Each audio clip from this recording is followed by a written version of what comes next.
बेटा, तुम्हारी बहन कहाँ है? अब तक आई नहीं वो। मैं देख कर आती हूँ बाबा। रहने तो सुना, मैंने आते हुए कह दिया था वो नीचे आने ही वाली होगी। आज अब काफी खामोश दिख रहे हैं। क्या करूँ फात, क्या करूँ मैं?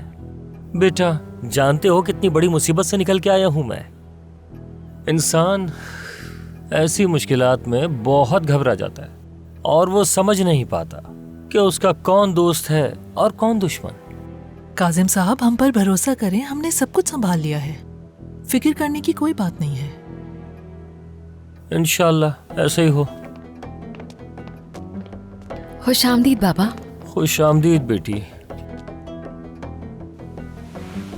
कैसे हैं आप? ठीक हूँ मैं बेटी, अल्लाह का शुक्र है। अब पहले से काफी बेहतर हूँ मैं, वरना आंटी के ताने सुन सुन कर तो मैं मर ही जाता। काजिम बाबा खुश आमदीद है। शुक्रिया दामाद। बस एक बात कहूंगा, हाथुज आंटी को इस वक्त डिस्कस ना ही करें तो अच्छा है। बेटा, तुम आंटी को जानती नहीं हो, वो बहुत जिद्दी हैं। वो जिस बात के पीछे पड़ जाएं, उसको छोड़ती नहीं है। वो जितनी नरम मिजाज लगती हैं, उससे ज्यादा सख्त है अंदर से। हमेशा गुस्सा करती है मुझ पर।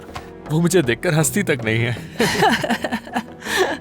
दादा आ रहे हैं। खालिद साहब आ रहे हैं। इफाकत साहिबा कहाँ है? उन्हें माइग्रेन है तो मैंने आराम के लिए कह दिया। क्या कहा लतीफ? क्या इफाका साहिबा भी आपके हुक्म पर अमल करती हैं? मतलब कि तुम्हें समझने में हमें वक्त लगेगा। ऐसा मत कहिए, ये जिम्मेदारी मुझे खालिद साहब ने दी है। जी काजिम साहब, सही कहा आपने, सारे फैसले बाबा ही लेते हैं। हाँ, देख सकता हूँ मैं कि तुम्हारे साथ भी मसले चल रहे हैं। बाबा आज डेंटिस्ट के पास गए थे। कल रात से इनके दांत में काफी दर्द हो रहा है। समझ गया।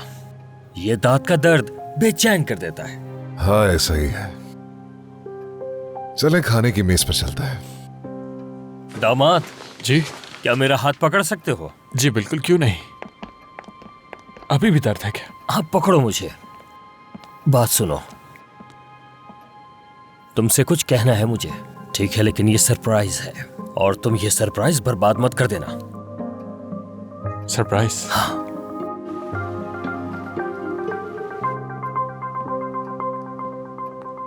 काजिम, तुम अकेले क्यों आए हो?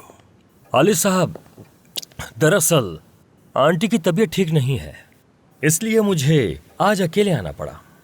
क्या हुआ उन्हें? आपने हमें बताया क्यों नहीं? डिप्रेशन हो गया है। क्या हो गया तुम्हें काजिम? ये किस तरह की बात कर रहे हो तुम उनके बारे में? जी खालिद साहब, सही कह रहा हूँ मैं। क्या आपसे झूठ बोल सकता हूँ? हरगिज नहीं। डिप्रेशन हो गया उन्हें और वक्त के साथ साथ काफी बूढ़ी हो गई हैं। अब देखिए ना, इंसान हमेशा जवान तो नहीं रहता ना, वक्त के साथ साथ बूढ़ा हो जाता है। तो आप उन्हें डॉक्टर के पास ले जाते ना काजिम साहब। देखो अरहान, अब आंटी की उम्र का डॉक्टर क्या कर सकते हैं बताओ मुझे? अब वो बूढ़ी हो गई हैं और इस हकीकत को हम झुटला नहीं सकते। तुम्हें ये बातें जेब नहीं देती काजिम। हतीजे साहिबा की इतनी ज्यादा उम्र तो नहीं हुई, मुझसे तो वो छोटी हैं। लेकिन ऐसा नहीं है। हाँ, वो अंदर से आपसे भी बड़ी हैं। देखे ना, आप तो फिट है ना हर लिहाज से माशाल्लाह। और आपने तो अब काम पर भी जाना शुरू कर दिया है। और सुना है साथ में आप मेरे दामाद को भी ले जाते हैं, जो बहुत अच्छी बात है। दामाद मुबारक हो तुम्हें, अल्लाह हमेशा तुम्हें कामयाब करे। बहुत शुक्रिया काजिम बाबा। आमीन। वैसे वहाँ क्या करते हो तुम? हाँ, वहाँ चाय बनाते हो या फोन पर ही लगे रहते हो हमेशा? ऐसा कुछ भी नहीं है काजिम बाबा, सेल्स डिपार्टमेंट में काम है मेरा। काजिम साहब कुछ अलग लग रहे हैं आज।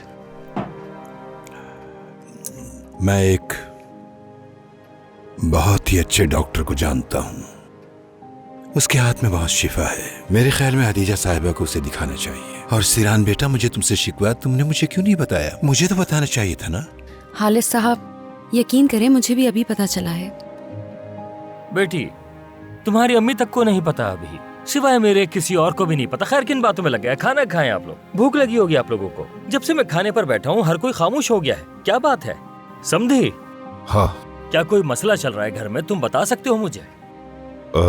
नहीं तो कोई मसला नहीं काजिम साहब, ठीक है हम। हाँ, मेरी तो दुआ है सब ठीक ही रहे। और हाँ, वैसे भी हमने बहुत कुछ झेला है। अब इस बारे में आप बिल्कुल बेफिक्र रहें कासिम बाबा। अब वो वक्त दोबारा नहीं आएगा।